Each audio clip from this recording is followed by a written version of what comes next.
I will put those slippers in the Simhasana, that is the royal seat, the throne, and then I will rule from outside of Ayodhya on behalf of you. So Bharatarpita Nija Padukaram, Rama who gave away his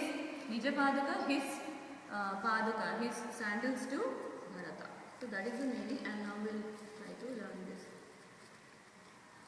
अगणित गुण गण भूषित राम, अगणित गुण गण भूषित राम, अवनीतनया कामित राम, अवनीतनया कामित राम,